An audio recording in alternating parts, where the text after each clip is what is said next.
Here's another babysitting horror story and how my babysitter almost killed me and my baby sister. So it first started when my parents hired a babysitter for us. At first she was really sweet, and then she started being really mean out of nowhere. She started hitting us when we would cry, and she would blow cigarette smoke in our face. One time when she was driving us home from the grocery store, my baby sister was crying really hard the whole entire car ride. When we got home, she got me out of the car and brought in the groceries, but she left my 2-year-old sister in the car. It was 103 degrees. And she left her in there. That's honestly when I first started becoming scared of her. But why I became terrified of her is because one time my parents went on vacation for like a week. And one night my babysitter ordered pizza. My parents sent the babysitter the money for it. It was for all of us, but she wanted to get anchovies on the pizza. I told her I didn't really want that, but she ordered it anyway. When the pizza came, I didn't really want to eat it. And instead of her being like, well, I'll just make you something else, she locked me into a room for 3 days. She would only let me out to use the bathroom, but I wasn't allowed to eat anything. After that, she made starving us a regular thing. Then my parents came back and took us to the hospital for a checkup, like for part 2. This is part 2 of my babysitting horror story. So like I said, my parents came back from vacation and took us to the hospital for a checkup. They took us to the hospital because they noticed we were getting really skinny. When we got to the hospital, the doctor said my 2-year-old baby sister only weighed 19 to 20 pounds. And I was 13 at the time. I only weighed 90 pounds. The look on my mom and dad's face was enough. So when we got back into the car, I finally told them about what the babysitter had been doing. Now hold on tight, because the way my mama reacted to this, you would have thought somebody possessed her. Immediately, my mom started going off on my dad, like yelling and screaming at him. And he just had his hands in his face. I was so confused as to what was going on. See, I didn't know my dad when I was younger. He passed away before I was born. And so I found out that my current dad at the time wasn't my real dad. And I didn't know the truth until this whole babysitting situation. She babysat me for like a month and then my parents fired her.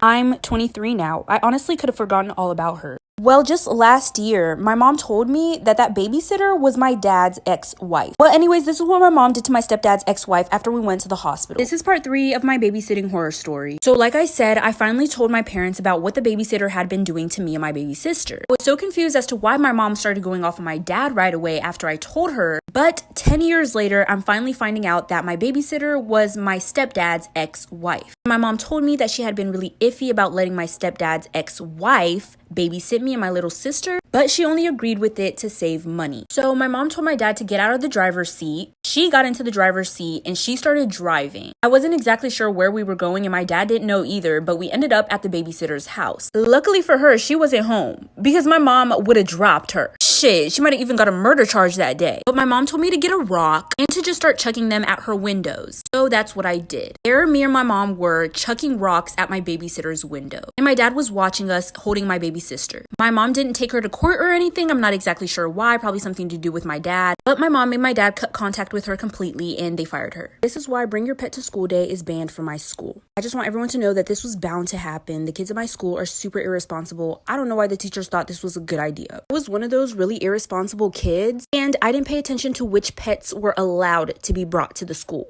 They weren't allowed to stink. They had to be a certain size and you weren't supposed to bring them on the bus. If you were bringing a pet, you had to be a car rider. Well, I might have broken some of these rules. So I had a pet milk snake. It was about 3 feet in size and I brought it to school without telling my parents because you had to get a parent signature form. And no, I was not a car rider. I brought it on the bus. I was carrying it in my backpack and my backpack was all the way zipped up. So there was no way for it to get out. So I got on the bus and then like 5 minutes later, my bus buddy got on the bus. Asked him, did you bring your pet to school? He goes, no, I'm on the bus, aren't I? I was like, okay, I'm on the bus and I brought mine. He tells me we weren't allowed and then he has to see it. When I opened my bag to show him, it wasn't there. Then I hear my bus driver scream and she swerves the bus. Like this is why Bring Your Pet to School Day is banned from my school. I just want everyone to know that this was bound to happen. The kids at my school are super irresponsible. I don't know why the teachers thought this was a good idea. I was one of those really irresponsible kids and I didn't pay attention to which pets were allowed to be brought to the school. They weren't allowed to stink. They had to be a certain size and you weren't supposed to bring them on the bus. If you were bringing a pet, you had to be a car rider.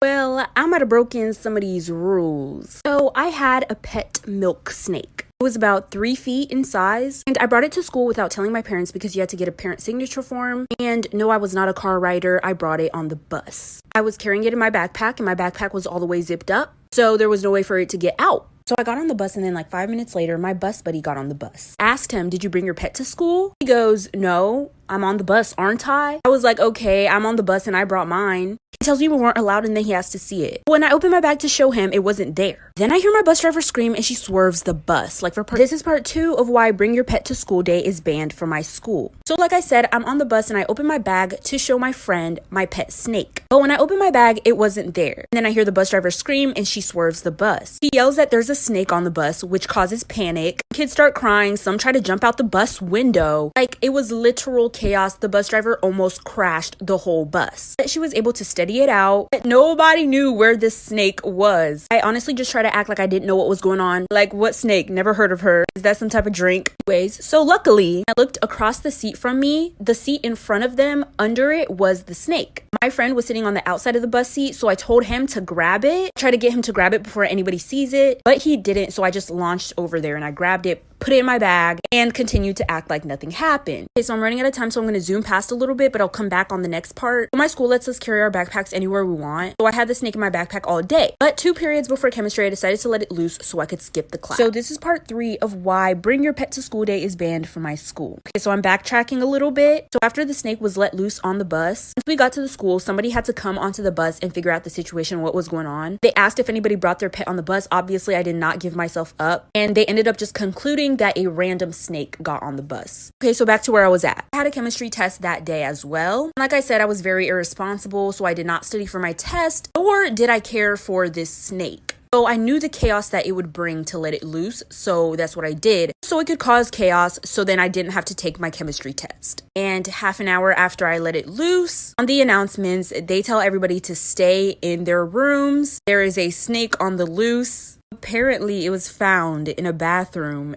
in a toilet. Somebody sat down on that toilet and had the worst time discovering that snake. Low-key feel bad for them. Once they found it, they put it on the announcements that they found the snake and whoever lost it can come get it. And they described it, so I went to go get it. Okay, so this is part 4 of why bring your pet to school day is banned from my school. So like I said, Jesus Christ, I almost died. So like I said, I went down to the office to claim my snake. I obviously got into a lot of trouble for that. They called my parents. My parents came down to the school. So I got suspended. My parents grounded me for months and months and months. I was not allowed to leave my house. I couldn't go out to see my friends. But I was only suspended for like a week. And when I went back to school, everybody knew that it was me who brought that snake to school. And so the person who sat down on the toilet seat and found the snake knew that it was me too. And that person didn't say anything to me, but I did get word that that person was very pissed because that snake went straight up there, you know. So after that, they just didn't allow kids to bring their pets to school anymore, which is reasonable. I kind of ruined it for everybody else, but I don't really care because it's not that serious. But people can't just hate on me because there was this other kid who brought a spider and it got loose in class. But they were able to find it really quickly, so it didn't escape the classroom or anything. But I did what I had to do, so Story time of how I found out that my mom was actually my older sister. My older sister never really liked me as a child. We were never close. I never knew why, but I was guessing it was because of the 10-year age gap. But I'm pretty sure she hated me because she couldn't even look me in the eye. I cannot make this up. She would not look me in the eye.